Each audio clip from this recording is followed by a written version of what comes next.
Super star Mahesh Babu గురించి ఎవరికి స్పెషల్గా ఇంట్రడక్షన్ చేయాల్సిన అవసరం లేదు. ఇప్పటి వరకు రీజనల్ హీరోగా ఉండిపోయిన ఈ స్టార్ ఏకంగా ఒకేసారి పాన్ వరల్డ్ హీరో కాబోతున్నాడు. దర్శకధీరుడు రాజమౌళి సినిమాతో మహేష్ బాబు ఈ అరుదైన ఘనత సాధించబోతున్నాడు. వీళ్ళ కాంబోలో రాబోతున్న సినిమాపై ఇప్పటికే భారీ అంచనాలు ఉన్నాయి. ఈ సినిమా బడ్జెట్టే 1000 కోట్లు అని వస్తున్న వార్తలు ఫ్యాన్స్లో అంచనాలను ఆకాశానికి ఎత్తేస్తున్నాయి. అంతేకాకుండా ఇప్పుడు ఈ మూవీకి సంబంధించి మరో క్రేజీ విషయం అయితే వైరల్ అవుతుంది. అదేంటంటే రాజమౌళితో తీయబోతున్న చిత్రానికి మహేష్కి అసలు రెమ్యూనరేషనే లేదంట. మహేష్ బాబు సినిమా అంటే మినిమం గ్యారంటీ ఉంటుంది అనడంలో ఎలాంటి సందేహం లేదు.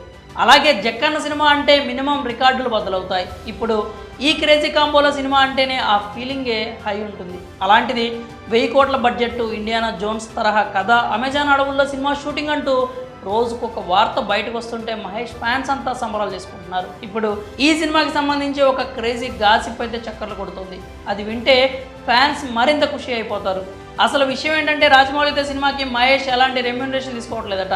ఒక్క రూపాయి కూడా పారితోషికం అందుకోవడం లేదని తెలుస్తోంది.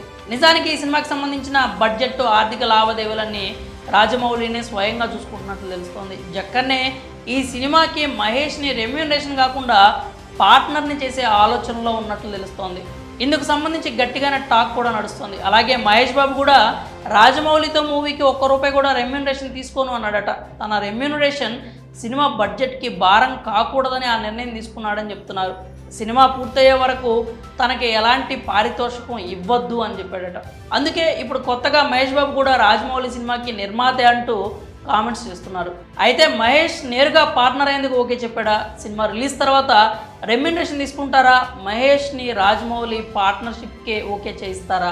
వంటి ప్రశ్నలకు సమాధానం కావాలంటే ఇంకా కొన్ని రోజులైతే ఆగాల్సిందే. ఇక సినిమా షూటింగ్ విషయానికి వస్తే మహేష్ డేట్స్ను జక్కన్న కనీసం 1 ఏడాది నుంచి 2 ఏళ్ల పాటు బ్లాక్ చేయాలని భావిస్తున్నాడట.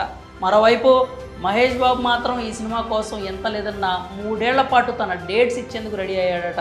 ఎందుకంటే ఈ సినిమాకి తన బెస్ట్ ఇవ్వడానికి డిసైడ్ అయ్యాడట. అలాగే ఈ మూవీ అటు మహేష్కి ఇటు రాజమౌళి కెరీర్కి బెస్ట్ ఫిల్మ్ కావాలని మహేష్ కోరుకుంటున్నట్లు చెప్తున్నారు. రాజమౌళి సినిమాకి మహేష్ ఒక్క రూపాయి కూడా రెమ్యూనరేషన్ తీసుకోవట్లేదంటూ వస్తున్న వార్తలపై మీరేమనుకుంటున్నారో మీ అభిప్రాయాలని కామెంట్స్ రూపంలో తెలియజేయండి.